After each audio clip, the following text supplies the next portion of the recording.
شباب، ومساء الخير عليكم يا صبايا. اهلا بكم. انا كابتن سما من قناه يوميات مطلقه. وحشتوني جدا جدا.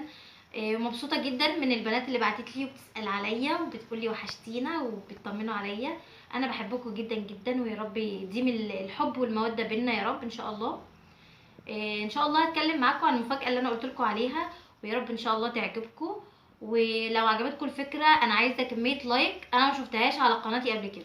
وطبعا لو انت اول مره تشوفني او اول مره تشوفيني، يا ريت تضغطي لايك وسبسكرايب علشان تشوفي فيديوهاتي كلها. وهنتكلم عن تمرين البطن، ازاي تخلي بطنك فلات.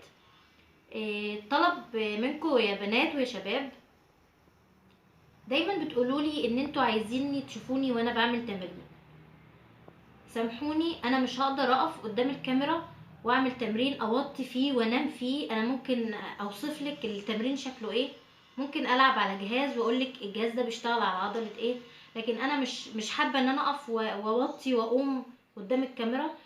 فاحترموا رايي وما تزعلوش مني، ويا ريت المره المليون ما تزعلوش مني. ان انا ان شاء الله هعمل برنامج اسمه صحتي في تغذيتي. هيبقى عباره عن حوالي 15 حلقه او 20 حلقة عشان اكون صادقة معاكم. هحاول اخليه 5 دقايق او 10 دقايق، انا لسه الفكرة في دماغي. وان شاء الله لو عجبتكم الفكرة وعملتولي لايك كتير وسبسكرايب للقناة وشفت منكم تفاعل حلو قوي في موضوع الحلقات ده، ان شاء الله هينزل يوم 15/2. انا قلت اقول لكم واخد رايكم. لو عايزيني استمر على النمط بتاعي اللي هو انا بعمل فيديوهات مختلفة، قولوا لي برضو رايكم. دي الحاجه التانية، ان ما تزعلوش مني لو اتاخرت عليكم، لان طبعا زي ما انتوا عارفين انا اشتغلت شغل جديد ووقتي ضيق قوي. بس ان شاء الله هحاول انزل لكم فيديوهات. فكره البرنامج هيبقى اسمه صحتي في تغذيتي. تبقى عباره عن حلقه في الاسبوع، وهحاول اعمل حلقه كمان عباره عن وصفه اكل. ويعني بس مش هينزلوا الاتنين مع بعض، يعني ده في يوم مثلا وده في يوم. لسه هحدد طبعا الايام. فلو الفكرة عجبتكم قولولي واعملوا لايك كتير جدا، ولو لقيت تفاعل كتير من اللايكات انا هعمل البرنامج. ولو لقيتها قليلة فانا هكمل على النمط بتاعي. ده مبدئيا. الحاجة التانية ان القناة بتاعتي انا اول ما فتحتها كنت اقصد فئة معينة من الناس اللي هم المطلقات، ان انا اتكلم معاهم في مشاكلنا وازاي احنا نحافظ على جسمنا وازاي نبقى احنا قدوة للناس التانية. في ناس دلوقتي بتضطهدني وتقولي ان انت بتعملي حلقات مش بتاعتك. انا اول ما دخلت القناه قلت ان احنا نقدر وان احنا ستات اقوياء. فان شاء الله انا مش هبقى على نمط التمارين والتخسيس فقط، انا هتكلم في حياتنا العلميه. يعني مشكله المطلقات، هل تتجوز ولا لا؟ ليه المطلقة بتتعامل بشكل مختلف مع الناس والمجتمع؟ ليه نظرة الراجل او المجتمع الذكوري اللي عقله يعني سوري ضعيف ليه بيبص لها بمنطلق وشكل اخر تاني؟ ايه الفرق بينها وبين المتزوجة وبين الانسة؟ انا هتكلم في الكلام ده كله معاكم. وقناتي متخصصة في الحياة الاجتماعية والتمارين والتخسيس. فاللي موافقني يقول لي رأيه وتعليقه، ويا رب ان شاء الله يكون كلامي خفيف كده وتتقبلوه. واشوف تعليقاتكم ان شاء الله. بتقولي احنا عاوزين نخلي بطننا فلات وما يكونش فيها اي دهون. مبدئيا كده الكلام اللي انا هقوله ده على الناس اللي وصلت لوزن معين ولسه بطنها فيها حاجة بسيطة علشان تبقى مشدودة. يعني الكلام ده مش هينفع اقوله للناس اللي عندها بطن كبيرة جدا. اللي عندها بطن كبيرة جدا دي لازم بتاخد اكل صحي وتمارين كارديو وحديد. ولما توصل لوزن معين ولسه فيه نسبة دهون في البطن فهتعمل التمارين اللي انا بقول عليها. مبدئيا كده عشان تحرقي الدهون اللي في بطنك، مفيش حاجة اسمها حرق دهون البطن. في حاجة اسمها هنشد العضل ونبرز العضلة، فبالتالي لما العضلة تبرز بتنشف الدهون اللي حواليها. لكن مفيش حاجة اسمها حرق الدهون بتاع البطن. الحرق ده معروف ان هو بيبقى في الجسم كله، بيعمل عملية حرق للجسم كله. وطبعا كلنا متفقين ان هي تمارين الكارديو اللي بتعمل على ضربات وزيادة القلب.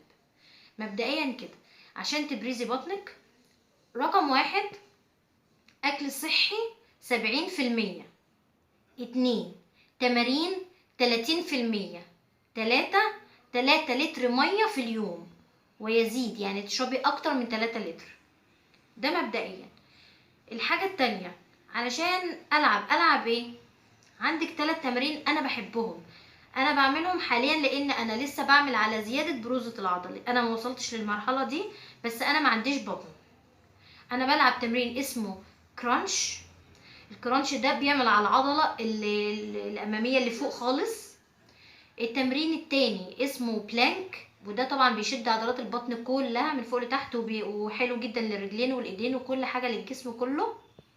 التمرين التالت وهو الليج ريس، اللي هو انت تنامي على ظهرك وترفعي رجلك بزاويه 40 تنزليها وترفعيها. وطبعا في تمارين تانية كتير للبطن وانت واقفه وانت قاعده وانت نايمه. ابحثي على الانترنت واقري كتير، انا بقرا كتير، يعني انا المعلومات اللي بقولها لك دي من القرايه ومن التجارب اللي انا بعملها على نفسي. لو التمارين ديت انت استمرتي عليها حوالي مثلا من 3 ل6 شهور، صدقيني هيبقى بطنك دي فلات جدا جدا، مش قادره اوصفلك. رغم ان انا ما بحبش بروز العضل للست، لان مش مستحب ان هي كونها امراه فلازم تبقى حاجه كده ايه يعني كيوت، فما ينفعش ان احنا نعمل عضله زي الراجل، بس احنا نشيل الدهون ونخلي شكلنا سكيني، بنبقى حلو جدا جدا. و... ويا رب الكلام اللي انا بقوله ده ينفع. حاجه اسمها السعرات الحراريه، يعني نعرف احنا بناكل ايه وبنشرب ايه، دي مبدئيا. يعني 100 جرام شوكولاته هي نفسها 100 جرام صدر دجاج، بس الشوكولاتايه قد كده 100 جرام وفيها سكريات ودهون وحاجات غير مشبعه. ال 100 جرام من الدجاج وجبه متكامله صحيه كلها بروتين، والدهون اللي فيها دهون صحيه ومشبعه. فانتي اختيارك للاكل ده عامل اساسي جدا جدا عشان توصلي للحاجه اللي انتي عاوزاها. انا ما كلمتكوش قبل كده عن تجربتي في الدايت، بس ان شاء الله واحده واحده هكلمكم عليها.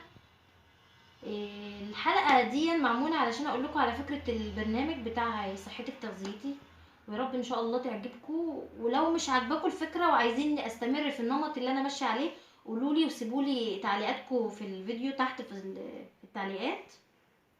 وطبعا زي ما قلت لك من حيث البطن السعرات الحراريه باكل ايه وبشرب ايه، احسبي سعراتك الحراريه جدا، نزلي برنامج ماي فيتنس بال، اي حاجه بتاكليها دخليها بالجرام بالكوب، اي حاجه هيطلع لك السعرات الحراريه.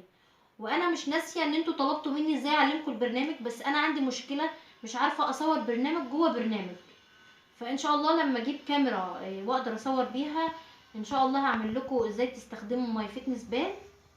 والناس اللي عاوزه تتعلم هتكتب على اليوتيوب او هتكتب على الانترنت وهيطلع لها ناس كويسين جدا بيعلموا البرنامج ده. فيا ريت تقولوا لي رايكم في الفكره بتاع البرنامج، وتقولوا لي برضو انتوا استفدتوا من موضوع البطن ولا لا.